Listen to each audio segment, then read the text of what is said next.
Both sides of the argument, Sky News. And welcome back. Thanks for staying with us. In our Canberra studio is Craig Laundy. Now, this bloke's got to quit. He's not in politics for a job. He's not out there for a career. He doesn't need the money. He's actually there for some public service, which not too many, you can't save too many of them. But this is a bloke who actually didn't need the job. Craig Laundy, welcome. Good evening, Graham. Thanks for having me on tonight. It's a pleasure. Now, you're a member for the seat of Reid. Now, what's your margin's only 1 and a bit or something, isn't it? It's pretty tight. It's pretty much 1 on the number. 1 on the number, yeah. I thought it was around there. Now, 1 on the number is not much at a time like this, and it must be a difficult sell, because you don't need to be a genius to work out that if you're asking people to lower their living standards, it's never going to be an easy sell. Mate, look, it's definitely a challenge, and I've said that repeatedly over the last few weeks. However, it's a challenge I believe in, and you were kind enough to mention I'm not doing it. I don't need a job. I had one of those. This is a chance to make a bit of a difference, and mate, when it comes to doing something for my kids and grandkids, which is what I tried to get into this for, I can't see any better example than fixing up this mess. But when you've got to fix up the mess, don't you have to give at least an impression of equity? And I said in my intro, I don't know if you saw the intro tonight, I think you've already lost the fairness argument. And I can tell you this, mate, there's a lot of people in the Liberal Party who agree with that. I won't say it on camera, but the fairness argument, you got off to a bad start, but you haven't recovered the ground. Mate, I don't agree. I didn't see, you're right, I didn't see the intro, I apologise, but I've been arguing on the ground at the coalface, obviously, which is what a marginal seat holder does. Equity is built in. It is an inbuilt part of our progressive tax system, and we are now charging our top tax earners 49 cents in the dollar. We're taking half of what they earn, and the concept of equity in Australia has and will always be that those that can afford, that earn more and can afford to pay more in tax will do so. Obviously, the temporary levy has increased that, and mate, it's been my cause to argue on the front lines that equity is already there. Yeah, but see, you're right. The equity is already there. Australia experiences that equity, and we take into account 2 things when we look at that. We take into account what we give the government, and we take into account what the government gives us. And if I'm a battling family out there in the seat of Reid, and I've got a combined income of 90,000, 100,000, whatever, then those family tax benefit changes, they are really going to hurt. And no matter what safety net you put in place, the co-payment's going to really hurt. And I'm angry, because there's no doubt they are angry out there. I'm getting stopped in the street more than ever in the 40 years I've been in the business. And you've got to, I know you're not stupid. You must understand the extent of the anger. Mate, I see. Look, I wouldn't call it anger. You're right. I've been approached in the street a lot, and I'm thankful for that, because it gives me the chance to explain the position we find ourselves in, but also the chance. Someone on $100,000, it gives them a chance. Come 1st of July, an average family, we're going to decrease their power bills. You've heard that, but what you haven't heard, and what I've been saying a lot on the street, if this is a double income family, we're allowing them to keep the tax-free threshold. That's moved to $18,000 as a result of the compensation with the carbon tax. Now that's around $1,200 a person for the 2. There's $2.5 grand. You get the $550. So if they're losing 3 to 4, you're giving them back 3 in another way. And when you can sit methodically, and the good thing about in the street as the local member is you've got the time to do that. You can take them through blow by blow, but you can also explain the situation and make budgets are complex things. You're seeing that. There are so many moving parts. My goal is to try and make it as simple as possible, which is very, very easy for me to do because I'm a simple bloke. And to explain that at the moment... You're not that bloody simple. Give me a break. Mate, Richo, I am. Trust me, ask my father, he'll tell you. But, Richo, all I'm saying to my constituents at the moment, the vast majority of my constituents have a mortgage. Now, I asked them one question. If you were to ring the bank this afternoon and you were to ask them, could you borrow the money to pay the next year's interest, how long do you reckon they'd let you live in your home? And mate, that cuts through. And that is exactly the situation this country finds itself in today. Yeah, but I don't dispute, and I didn't dispute in the intro that you didn't hear, that a job needed to be done, particularly about the out years. I'm not sure there's a great crisis today, but I think if one looks 5 years ahead, then debt can get out of control and something's got to be done about it. But you sent out so many different messages. And I think that's part of the problem, because when you're talking to these people who come up to you who are worried, The first thing is you've got a paid parental leave scheme where you pay some people $50,000 to have a baby. That does not in any way gel with an austerity message. And even worse, you've got a $20 billion research fund, a medical research fund, biggest government fund in the world from little old Australia, at a time when you're telling us you're putting on a co-payment and you've got to try and get down a budget deficit. Now, why wouldn't you take that off the deficit for a few years? If you were doing things like that, don't you think that would be more in line with an austerity message and make it easier, a much easier sell? Mate, let me attack. You've thrown three things at me there. And they're three real good things. And this is typical of what happens on the streets in Reid. Let me attack them one by one. You mentioned that you don't think we've got a problem now. You think it's in the out years. Yep. Mate, I've got a news flash. We're cactus. I'm sorry to put it so bluntly, but we are cactus. And I'll tell you why.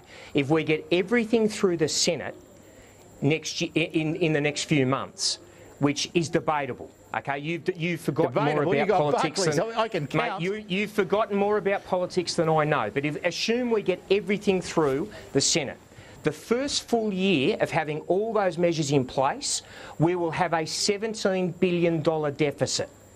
Mate, we're in strife. We've got $200 billion worth of debt, and we have got budgets for the next budget deficits for the next 4 years, even given the measures we've put in place. Yeah, but even after those 4 years, as a percentage of GDP, our debt will be lower than I think any one bar two of the countries in the OECD. It's not, mate, that by world standards, it's not that big a deal. Here's another one, Graham. I know you live in a nice place in Sydney, and people say that to me in the street, and I love them saying it. If I've got the lowest mortgage in my street, but I can't afford to pay the interest on my home, how long is the bank going to let me live in my home? It doesn't matter what our debt looks like compared to other countries, because we live here.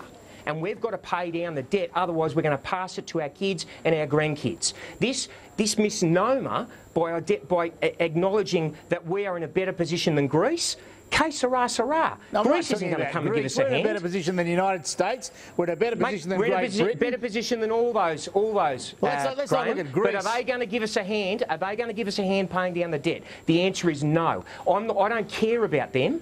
I care about my kids and my grandkids. Now, point two. Moving through your 3 points. Go to the co-payment, which was actually point three. You look at the impost that our ageing population, which was point two that I'll come back to, you look at the impost that our ageing population is having, and point two is the demographics. We are growing the wrong way. Our fertility rates now are down at 1.6, 1.7. Replacement is 2.1 for women under 49. And we are now living to 86 and 87 years of age on average.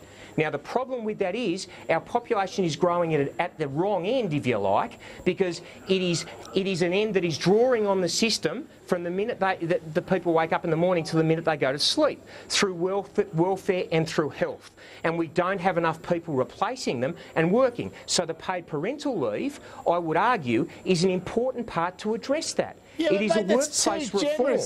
Tell me the countries in the world that are that generous with them. I mean, here you are telling me about what debt we're in, what strife we're in. The crisis is here now. We're cactus, to use your gentle term. Absolutely. Then how the hell do you argue that giving him 50 grand a woman to have a baby at the moment is fair, reasonable, or economically sensible?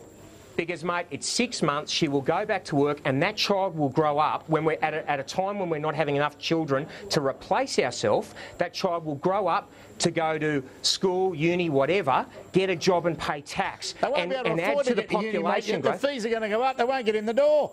Graham, in my neck of the woods, and I listened to the predecessor on your show tonight talk about the impact on trades, we're short gippies, plumbers, sparkies. The changes we have made to the training network and the help, extending the help scheme to it, which has not been reported at all because the focus is on unis. And you said this to the previous guest on your show. You've got a plethora, we are producing a plethora of lawyers at the moment that can't find jobs in law firms. Absolutely. What's the use? Okay, absolutely. Here's my argument. What's the use in only flooding people into university if we can't find them jobs at the end? I don't want to. I saw a I report would much released rather see them yesterday. do trades. By the way, you can earn more money in a trade these days. I'd rather be a plumber at the moment than a young lawyer.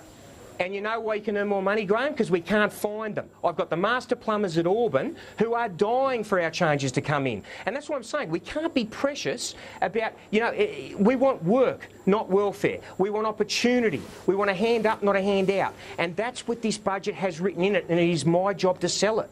Well, mate, I tell you what, you're doing a much better job than your leadership, much better tonight than they have. But you can't just dismiss the education thing because it is a worry.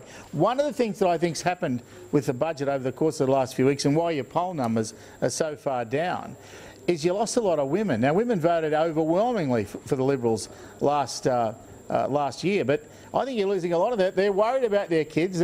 If you're on those low incomes, no matter what you say, they regard those family tax benefit payments as part of their income. They're there as of right. They're used to them. They're accustomed to them. They were given to them by John Howard. It was the Liberal side of politics that invented them. And you've got them, and you gave them out, and now you're taking them away, and people are saying you can't do that. But while you're doing that, they're worried about what happens to their children later, because a lot of people do see universities as the key to earning a good living in later life. Graham, you mentioned right at the start of this episode that the segment we're doing that I come from a commercial background, not a political background. Correct. Mate, as such, I don't look at budgets. I've been trained to look at actuals and historicals. Let me give you the last 6 years. Education has gone from 18 billion a year to 30 billion a year, a 66% increase. Health has gone from 40 billion a year to 65 billion a year, a 45% increase. Welfare has gone from 97 billion a year to 145 billion a year, and pensions inside that welfare subset have gone from 34 billion to 58 billion. That is a 71% increase in pensions. Mate, we are at a crossroads, and those mothers that I am talking to that raise so rightfully what you have said tonight, I mention those figures to them and I ask, we've got $200 billion worth of debt now. If you're worried about your kids finding a job, I'm thinking shorter term than that. I'm worried about what this country looks like over the next 5 to 10 years, the medium term, because otherwise, without doing what we're doing now, I fear for what these kids will have before they get a job. Well, I tell you what, Craig, you ought to get a DVD of tonight and show it to Hockey, because you're doing a much better job of selling it than they have, but it's a Herculean task. Now, I'm not even sure I wish you well, because I can't vote for you, and I mean, that's just how it is. But I might say this bloke's in the same golf club that I'm in, so I do know him, and he's not a horrible fella or anything. He's just in the wrong party. He can't help it. But thanks for your time, Graham, mate. there are good people on both sides of politics, and you prove that. No doubt about that, mate. Good on you. Thanks for your time, and no doubt we'll talk to you again. Craig Look Laundy forward to it, mate. Thanks for having me. OK, mate. Craig Laundy in Canberra. I'll be back in just a moment with the Senator-elect from New South Wales, David Leonhelm, who's going to have an effect on how every single one of us lives and works and plays.